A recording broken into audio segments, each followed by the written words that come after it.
Starting में एक चीज बता देता हूं, ये कोई ऑफिशियल सिलेबस नहीं है।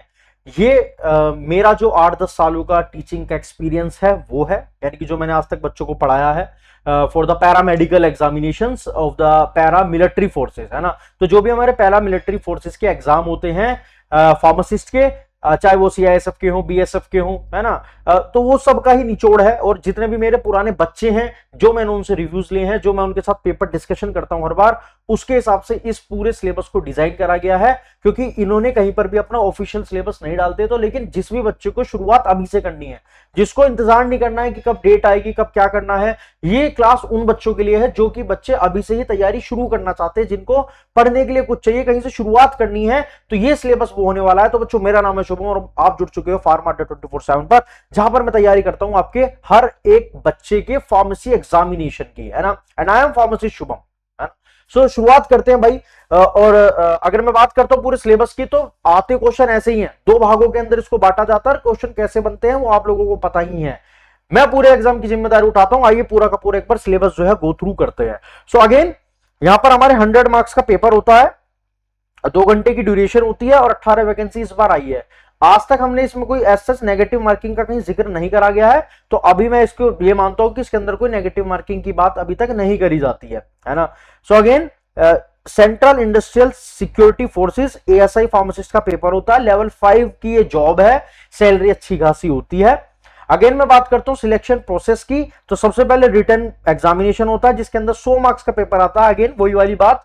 सब दूसरी बात फिजिकल स्टैंडर्ड्स, जिसकी बात हम कर चुके हैं, हाइट कितनी होनी चाहिए, चेस्ट कितनी होनी चाहिए, है ना, दौड़ कितनी लगानी है। देन डॉक्यूमेंटेशन, है ना।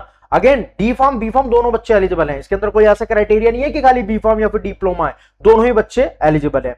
उसके बाद आपका यहाँ पर बीवीएटी यानी कि वोकेशनल एप्टीट्यूड क्वालिफिकेशन होता है, मतलब basically qualified in the nature होता है, इसका कोई ऐसा मार्क्स नहीं जुड़ते हैं, है ना।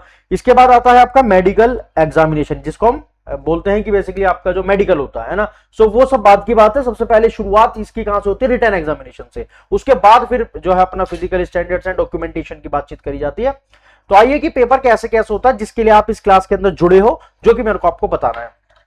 आज तक की जितनी भी एनालिसिस है उसके अंदर हमने ऐसा पाया है कि रिटन एग्जामिनेशन यानी कि जो हम ये सीबीटी वाला या फिर ये जो एग्जामिनेशन है, यानी कि जो आपका पेपर होगा मेन, उसके अंदर किस किस भागों से क्वेश्चन आएंगे। देखो, इसको 4 भागों में बांटा जाता है, यानी कि 4 पार्ट्स आर देयर। सबसे फर्स्ट पार्ट जो आता है that is the general intelligence and reasoning, है ना। देखो, जब भी हम पैरामिलिट्रीज की बात करते हैं तो उनका सबसे ज्यादा फोकस, देखो हमारा फार्मेसी आता है, लेकिन फार्मेसी का भी उतना ही योगदान होता है जितना हमारा जनरल इंटेलिजेंस एंड रीजनिंग का, क्वांटिटेटिव एप्टीट्यूड का, फिर सबसे important GK and general awareness का। ये सबसे बड़े भाग बैठते हैं इसके अंदर। फिर आती है चौथे नंबर पर हमारे फार्मेसी के सब्जेक्ट्स, है ना। तो इस बार तैयारी आपको इसी हिसाब से करनी है, क्योंकि आपका सिलेक्शन यहां से रुकता भी है। अभी स्वर्णिमा मैडम आप लोगों को लाइव सेक्शन में जाकर चेकआउट कर सकते हैं, आपको ये सब पढ़ा रही हैं। ऋषभ सर आपको क्वांटिटेटिव एप्टीट्यूड पढ़ा रहे हैं, जनरल इंटेलिजेंस एंड रीजनिंग चल रही है और जीके चल रही है। तो पूरा भरकम चल रहा है। जीके अपना फार्मेसी के सब्जेक्ट्स मैं टेक केयर कर रहा हूं, बट यहां पर आप चेकआउट कर सकते हो सिलेबस कि पढ़ना कैसे है। तो 4 भागों में इसको बांटा जाता है। इसके बाद एनएल होगी, सीरीज, कोडिंग, डिकोडिंग, ब्लड के relations, syllogism, Venn diagrams, direction distance और डाटा इंटरप्रिटेशन। देखो, सिलेबस वही है, कोई अलग से कुछ नहीं पढ़ना है। जो बच्चा तैयारी आज तक आरआरबी की कर रहा है, एम्स की कर रहा है, उन सब के अंदर भी सिमिलर चीजें ही पूछी जाती हैं। बस थोड़ा सा डिफरेंस आ जाता है प्लस माइनस के क्वेश्चंस का, कि इनमें अब देखो, जब भी पैरामिलिट्री की बात करता हूं मेरे भाई, मेरे दोस्त, मेरे बच्चों, इन तीनों से ज्यादा पूछा जाता है ना। आरआरबी के अंदर, एम्स के अंदर इसमें ज्यादा पूछा जाता है। बट जब हम पैरामिलिट्री की बात करते हैं तो इन तीनों पोर्शन से ज्यादा क्वेश्चन बनते हैं और फिर एक भाग इसका बनता है ना। यानी कि मैं 50-50 भी कह सकता हूं, 50-50 भी कह सकता हूं कि 50% पेपर इससे और 50% पेपर इससे। तो इसको बिल्कुल भी मिस नहीं करना है ना भाई। अगेन आते हैं भैया अपने क्वांटिटेटिव एप्टीट्यूड के ऊपर। Number system, again simplification, percentage, profit and loss, ratio and proportional, time and distance, simple and compound interest, algebra and mensuration and basic statics. ये नॉर्मल से क्वेश्चन है। आपको पता है ब्लड रिलेशन का क्वेश्चन हर बार बनता है, प्रॉफिट एंड लॉस का क्वेश्चन हर बार बनता है। ये कुछ चीजें जो आपको उंगलियों पर होनी ही होनी चाहिए, चाहे किसी भी सरकारी पेपर में जाओ आपको ये क्वेश्चन पूछे जाते, तो इसको बिल्कुल भी नहीं करना है। फिर आता है अपना general awareness and GK, current affairs सभी के अंदर आते हैं। देन अपनी polity, history, geography, culture, science and technology, sports, awards, environment and ecology, और सबसे इंपॉर्टेंट बात है सीआईएसएफ और अपना सीएपीएफ के अगर कुछ करंट के अंदर न्यूज चल रही है तो वहां से भी क्वेश्चन बनते हैं। और अगर मैं फार्मेसी के ऊपर आता हूं तो pharmaceutics, pharmaceutical chemistry, pharmacology, toxicology, pharmacognosy, hospital and clinical pharmacy, pharmaceutical jurisprudence and आपका बायोकेमिस्ट्री एंड माइक्रोबायोलॉजी, ये सबसे इंपॉर्टेंट हो जाते हैं। मैं आपको आज तक के जितने भी पेपर हुए हैं उसके बाद ये पूरी एनालिसिस निकाली है, सेक्शन वाइज ब्रेकडाउन कर दिया है कि कैसे कैसे आपको तैयारी, क्योंकि बेटा सिलेक्शन उनके होते हैं जो पहले दिन से पढ़ना शुरू करते हैं, सिलेक्शन उसके नहीं होते कि कब आएगा, कब क्या होगा, कब क्या चीजें होंगी तब मैं पढ़ाई शुरू करूंगा, ऐसा कुछ नहीं है मेरे भाई। तो तैयारी को अभी से शुरू करना है। इसके बाद फार्मेसी सब्जेक्ट के और भी ज्यादा डिटेल में जाओगे तो अगेन वही वाली बात है, सुटिक्स के अंदर वही मेन सब्जेक्ट्स हैं, वही मेन टॉपिक है, dosage form, sterilization, capsules, tablet, sterilization, है ना। इसके बाद अपना जो हमारा नोवल ड्रग डिलीवरी सिस्टम है, फार्मास्यूटिकल कैलकुलेशन से क्वेश्चन आते हैं, ये रटी रटाई चीजें हैं, इन्हीं को ही रिवीजन करना है भाई हर बार। उसके लिए प्रीवियस ईयर के क्वेश्चंस दिखाऊंगा, इसके तो कहीं ऐसा प्रीवियस ईयर क्वेश्चन होते नहीं है, रिलीज नहीं करते हैं, बट कैसे क्वेश्चन का फ्रेम आउट करते हैं, हमारे बच्चों से जो रिव्यूज रहेंगे वो आप तक पहुंचाने की पूरी कोशिश करी जाएगी। निकोलॉजी की बात करते हैं तो अगेन वही सब, kinetics, dynamics, cardiovascular disease, antibiotics, anti diabetics, इसके बाद एडवर्स ड्रग रिएक्शंस, एंटीडोट्स, ये सब क्वेश्चन हर बार बनते हैं, है ना। ड्रग ऑफ चॉइस, यही पूछे जाते हैं, बस पूछने का तरीका बदल जाता है। इसके बाद फिर अगेन वही फार्मास्यूटिकल केमिस्ट्री के अंदर इनऑर्गेनिक केमिस्ट्री ज्यादा पूछी जाती है।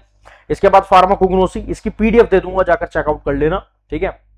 इसके बाद हॉस्पिटल एंड डिस्पेंसिंग फार्मेसी, इसके अंदर अगेन वही एबीसी एनालिसिस, बीईडी एनालिसिस, फीवो, है ना, वही सब, पूसोलॉजी, है ना, अगेन पेशेंट की काउंसलिंग एंड लेबलिंग। इसके बाद अपना जूरिस्प्रूडेंस, अगेन वही सारे शेड्यूल्स पूछे जाते हैं। इसके बाद बायोकेमिस्ट्री एंड माइक्रोबायोलॉजी से क्वेश्चन पूछे जाते हैं, वैक्सीन से क्वेश्चन बनते हैं, है ना। सो ये सब चीजें हैं जो कि आपको ध्यान में रखनी है। एलिजिबिलिटी क्राइटेरिया की बात करता हूं तो अगेन हमको पता ही है कि भैया डिप्लोमा डिग्री होनी चाहिए, 18 से लेकर 28 साल तक की उम्र है, और कुछ रिलैक्सेशन दिए गए हैं 2 से लेकर 5 साल तक के अगर आप ओबीसी, एससी, एसटी से हैं। देन इसके बाद अभी 8 जून से इसकी ओपनिंग हो जाएगी, आज 4 तारीख है, 4 दिन बाद इसकी ओपनिंग हो जाएगी, लेकिन पढ़ाई अभी से शुरू कर दो भाई, किसी चीज का वेट मत करा करो, तैयारी ताबम तोड़ पहले से करनी शुरू कर दिया करो।